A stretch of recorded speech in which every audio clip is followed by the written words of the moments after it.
আসসালামু আলাইকুম সুপ্রিয় দর্শক বন্ধু ও কৃষিপ্রেমী ভাই বোনেরা, আমরা দাঁড়িয়ে আছি একটা খুব জনপ্রিয় একটা সবজি খেতে। আপনারা দেখেন তো চিনতে পারছেন কিনা। দেখেন লাইনগুলো কিন্তু অনেক সুন্দর, গাছগুলো সবই একই সাইজের। হ্যাঁ দর্শক, খোলামেলায় বলে দিই, আমরা এখন দাঁড়িয়ে আছি একটা সবজি খেতে। সেই সবজিটার নাম হচ্ছে বেগুন। তো বেগুন গাছের শীতকালীন যে পরিচর্যা সেটা নিয়ে কথা বলবো। আর বেগুন কিন্তু সারা বছরই চাষ হয়।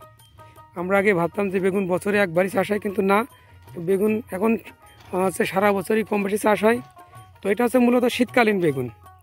তো আমরা একজন অভিজ্ঞ কৃষককে পেয়েছি যিনি বেগুন চাষ করেছে। তো এখন তিনি তার খেতে কী কাজ করছে আমরা তা একটু কথা বলি। আসসালামু আলাইকুম শাকিল।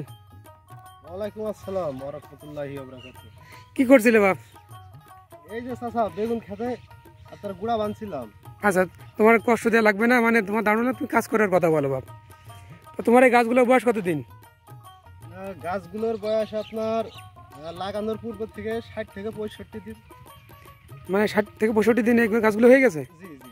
গাছে তো অলরেডি ফুলও চলে আসছে। জি, ফুল চলে এসে আপনার, তারপরে হলো প্রত্যেকটা গাছে আপনার কড়ি দেখা যাচ্ছে। তো আমরা কতদিন পর বেগুন পাবো আশা করছি? আশা করা যায় আল্লাহর রহমত আর 20 থেকে 25 দিন। 20 থেকে 25 দিন। জি দর্শক, আপনারা কিন্তু দেখতে পাচ্ছেন গাছে কড়ি আর চলে আসছে। শাকিল যেটা বললো, এই আছে আমরা যে আঞ্চলিক ভাষায় যেটা কড়ি বলি, এটা হচ্ছে কড়ি। এই গাছগুলোর বয়স হচ্ছে 2 মাস। মাঝে কিন্তু অনেক বৃষ্টি হয়েছিল, সেই বৃষ্টির কারণে গাছগুলো গ্রোথ কিন্তু অনেক কম।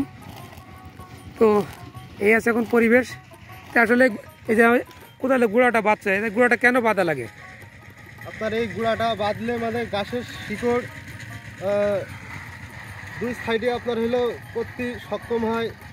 তারপরে আপনার বিশেষ করে কিছুদিন আগে আপনার হলো সেচ দিয়েছি, সেচ দিতে অনেক সুবিধা হয়। তারপরে আপনার সার দিয়ে মানে বিভিন্ন ধরনের কাজ কাম করতে আপনার হলো সুবিধা হয়। এক কথায় যে এটা দিলে সেচ দিতে সুবিধা, নিরাতে সুবিধা, স্প্রে করতে সুবিধা, আর পাশাপাশি যেটা উঁচু করলে ওই গাছের শিকড়গুলো ওই নরম মাটিতে যায় এবং গাছগুলো হেলে পড়ে না। আসলে এটাই আছে, এটা নিয়ম এই বেগুন চাষের। তো এই যে গুঁড়া বাঁধছো, আমার তো মনে আগে একবার বাঁধা আছে, আবার এখন বাঁধছো, তো মোট তাহলে কয়বার গুঁড়া বাঁধা লাগে? আপনার 2 বার বানলেই আনা। 2 বার। জি। তো এই শীতকালীন পরিচর্যা আমি বলবো যে এটা গুঁড়া বাঁধাটা শীতকালীন পরিচর্যা। তো এখন এই বেগুন গাছে আর কি কি পরিচর্যা আছে একটু বলো তো বাপ। আপনার এখন মনে করেন যে আপাতত আর কোনো পরিচর্যা নেই। এখন আপনার এই যে আপনারা তো দেখতে পাচ্ছেন যে কি সুন্দর করে মানে গুঁড়াটা আমি বানছি। হ্যাঁ, অনেক সুন্দর। এই বান্ধার পরে আপনার হলো নিয়মিত সেচ যখন যাবে তখন আপনার সেচ দিতে হবে। সেচ দিয়ে আপনার হলো সার ব্যবহার করলে আর ওই প্রতিনিয়ত ওষুধ ব্যবহার করলে এনাফ। দর্শক, বেগুনে কিন্তু স্প্রেটা বেশি লাগে, তা নাহলে বেগুন কিন্তু পোকা হয়ে যায়। তো এখন এইভাবে কাজ করো, এইভাবে গুঁড়াটা বাঁধতে হবে। বাঁধার পর দিতে হবে শুধু সার। সারটা দেওয়ার সার আর এই মাঝে মাঝে কীটনাশক দিতে হবে। আমাদের কিছু গাছে ফুলও চলে আসছে, আমরা এই যে অলরেডি ফলও চলে আসছে।